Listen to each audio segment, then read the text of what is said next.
he's doing a good job.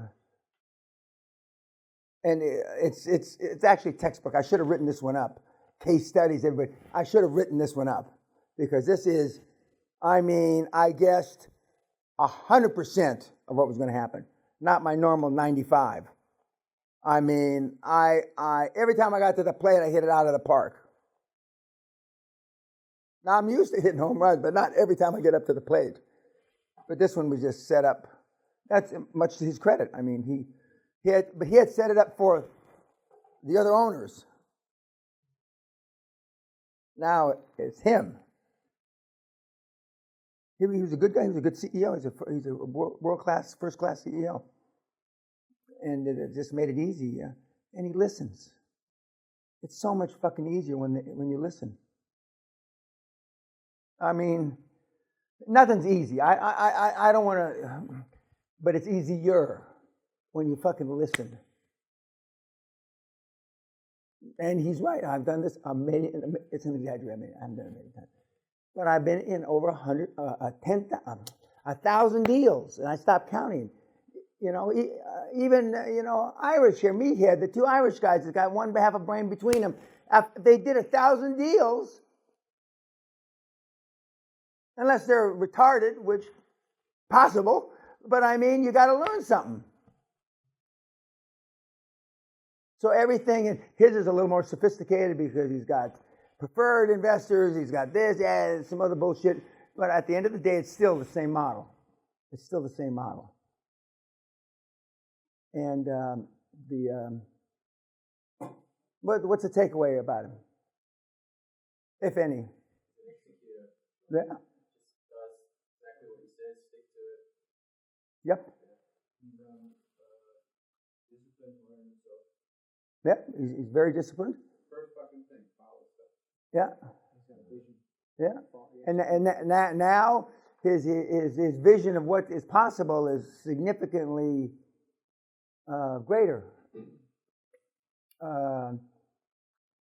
And growing 30% a year to and if he doesn't do anything else and you're just beginning the 4th month of the year and you're already up 30%, he could be up 230%. And it's just you follow the steps and execute. And he thinks but this is all he thinks about. Of course, now he's even more motivated because it's him. It's him instead of just being an execution guy for somebody else, as he had been for many years. And we're going to talk to another guy in a couple of days that's been doing this for 25, 30 years for other people, and this is the first time he's doing it for himself. And a lot of people out there have been doing it for other people.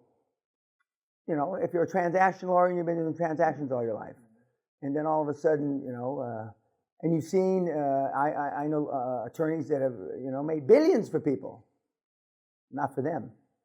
Is it easier or harder for those people? It's not easy. No, it's neither easy or hard. It's just more matter of fact. Because they've done it for 50 people, or that's why on your dream team you want people that have done transactions.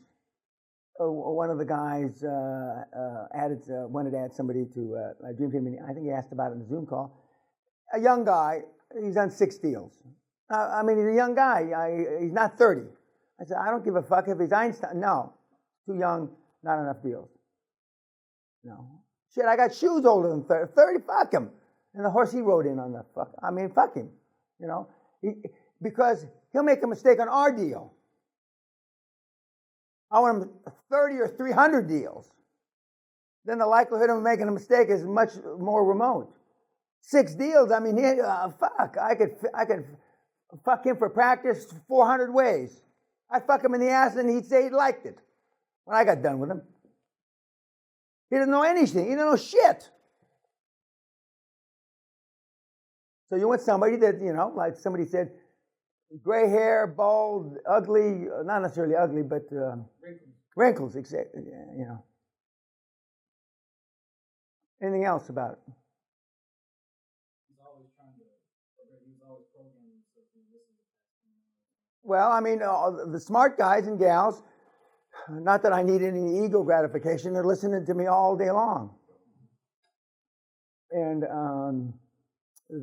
I think I was told somebody, Sally and I were in both. This happened in a limo and in an Uber, because I had never used Uber till last year. I didn't know what fucking Uber was, you know. And now there's Lyft and all kind of other shit, you know. Anyway, so we're in a car, and I'm with my mother-in-law sitting next to me, and Sally's on the other side. And we're in a 705 or 750 BMW or something, 7-series BMW. And I hear this, and my mother-in-law, we hear my voice. I hear my voice. I look around, and the driver is listening to me. And he looks up in the mirror, and he looks down, and, are you the $50 billion man? Yeah.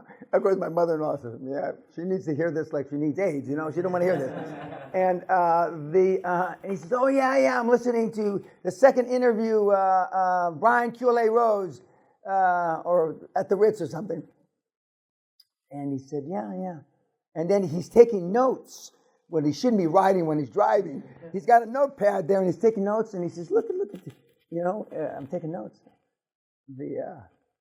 But you should be listening to it. There's no reason why not. It's, you know, and that's why some of the kids listen to it at night. So it's subliminally, it's working. Anything else about Ricardo? Nice. What? He always dressed sharp? Yeah, oh, he dressed sharp before, but now he dressed, you know, he's 100%. And the first big-time investment bank that he rocked back on their heels, and he sent me an email.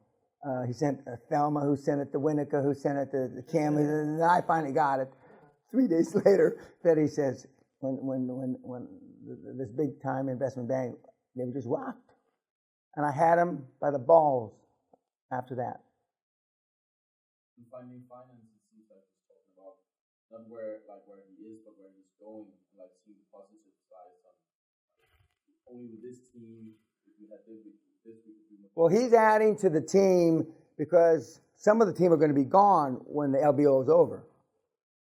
The two private equity that own ownership are gone when he buys them out. So those two board members leave, you know. And so he's beefing up that team because when he takes over, it's going to be just his team. But even the guy that he had looked to for guidance, and he alluded to it, he says the guy who I learned a lot from, but he still falls into his default is conventional wisdom. Absence of evidence is not evidence of absence. Even when guys have done 200 deals, rarely have they done it this way. Rarely. Because the first thing they say is, well, where are we going to get the equity?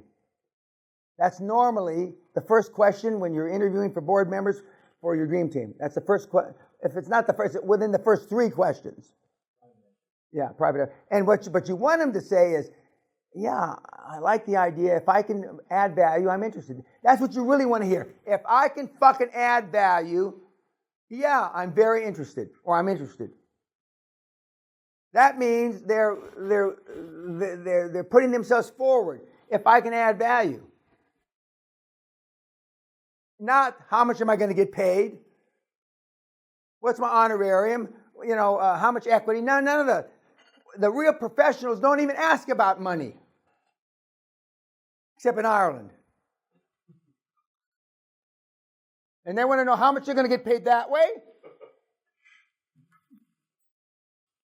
And how much you're going to have to pay taxes on. But you can get around that. Because they do deals in Ireland with this deal too. If I can add value, I'm interested. If I can add value, how can I help? And what you really want, how can I get started now? And when they say that, then you jump on them. The interviewing process stops. If they've checked the boxes, that they stack up. How can I get started now? You fucking have an orgasm. That's what you want. Because the old gits, sometimes they want to think about it. But every once in a while, you'll find a guy that's still got lead in his pencil. They're still good even if they don't have lead in their pencil and they don't want to get started right now, because someone will say, well, if I can add value, give me the weekend to think about it. That's fair enough. But most of the people, I mean, conventional wisdom isn't wisdom, it's just conventional. Look at your parents, for the most parts. Yes, sir? How long should we wait until we decide to... You jump on them right away and you... oh, no. You mean when you ask them? Correct. 2-3 days, maximum. In your reports you say, well, when should I follow up? Now, the guys that have come through here that are hardcore sales guys, I mean, they ask you in the morning, they call you back in the afternoon. That was me, you know. I pissed off a lot of people. But I made a lot of sales too. We had a leading Mercedes guy for the UK here. And he says, you know, he used to, in London, he'd go out on the street and hook people into the showroom. He didn't wait for them to come in the fucking showroom. They were on an up system, meaning you get the first prospect, the next prospect, the next prospect, okay? And he didn't want to wait, so he'd just go out on the street, see you driving by, and he'd walk down, yeah, you know, it looks like you need a new car. You know, why don't you turn right around here, do a U-turn? And he led the nation in Mercedes sales. I wonder why. He used to move 50 to 80 units a month. That's a lot of fucking units to move. And he's getting paid between 500 and 750 pounds a unit. I just live on the street. I put a little booth out there, you know. I get my contracts. But not too many of those guys, you know. But you don't have to be a polished. The best sales stuff out there, Grant's got pretty good sales stuff, and the Wolf of Wall Street guy's got pretty good. I'm told. I've never looked at it, but I mean, some of the guys have used the Wolf of Wall Street. I don't know if it is any good, but they say those are the two best sales guys that are out there with the materials.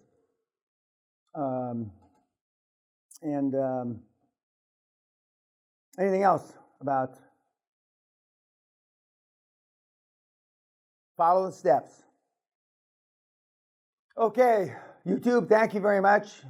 I don't really mean that. Go fuck yourself, really. But anyway, I'm trying to be, you know, I'm going to be 73 pretty soon. I'm trying to get a little softer and more mellow.